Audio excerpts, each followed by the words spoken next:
A big congratulations to everyone who took the September LSAT and got your scores back today. I hope that you crushed it. However, I got many reports from test takers who got their scores back earlier today and were surprised to find their scores had dropped 10, 20 points or more from their practice tests, even though they felt like the test itself went fine. They were surprised, they were shocked by those results. Now, I've been teaching the LSAT for almost 20 years now. I personally improved my LSAT score from a 152 to a 175. And I'm no longer surprised when students post on forums and groups saying my score dropped significantly from my practice tests. And so if you're looking at these results, it doesn't necessarily mean anything out of the ordinary. It does mean that LSAC made some major screw up because keep in mind, there is a selection bias in those who post. Those who score right on target from their practice tests aren't likely to make a whole lot of noise about it because things went as expected. You're likely to hear the outliers for whom the test went amazingly and those for whom the test went terribly. Now, there are a lot of conspiracy theories going around that LSAT is making the new LSAT harder to balance things out now relative to those who took the previous format of the LSAT with logic games, which was maybe easier because logic games is easier to perfect. If you take an extra moment to think about this, you'll realize just how absurd it is. The old format of the LSAT and the new format of the LSAT are overall, on average, relatively comparable. It is not obvious, it is not clear necessarily that one format is easier or harder than another.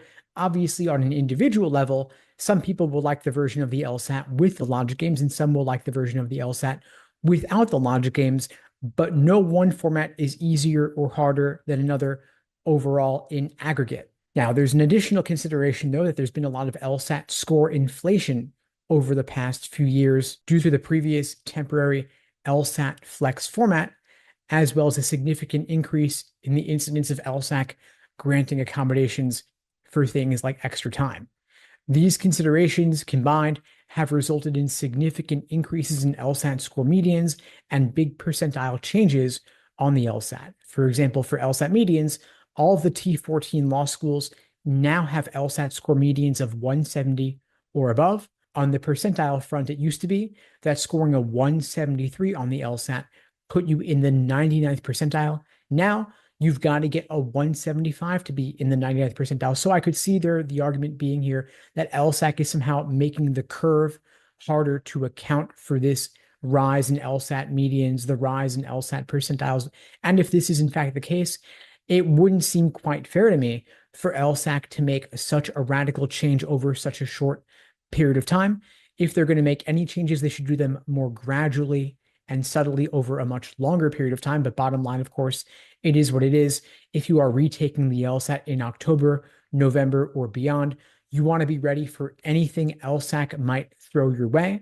You want to be drilling hard LSAT questions, more questions involving formal logic, numbers and percentages to account for the potential increase in the occurrence of these questions on new LSATs going forward. If you are taking the LSAT in October, November, January, February, or beyond, at LSAT Unplugged, we will create for you a personalized day-by-day LSAT study plan to drill through the areas that need the most work going forward. Because if you want to get a different result next time around, you've got to prep differently.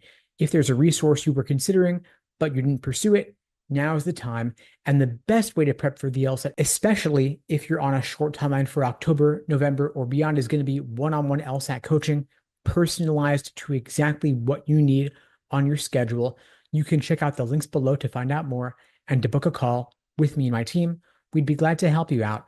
And if you are absolutely certain that LSAC made some major screw up on your LSAT score report, you can pursue an LSAT score audit for $150 to double check your scores. If the result after the audit is higher or lower, that new score will stand and you can't audit a second time. Of course, you are highly unlikely to get a change to your score, especially since this is now, of course, an online computerized test. It's not as if you were likely to have misbubbled like you would have maybe on the previous paper LSAT. The audit option is really more of an artifact from that old testing format, but just for peace of mind, in case you think there could have been a tech glitch or something, you might want to pursue that option. Anyway, folks, that's all for now. In the meantime, I wish you all the best and take care.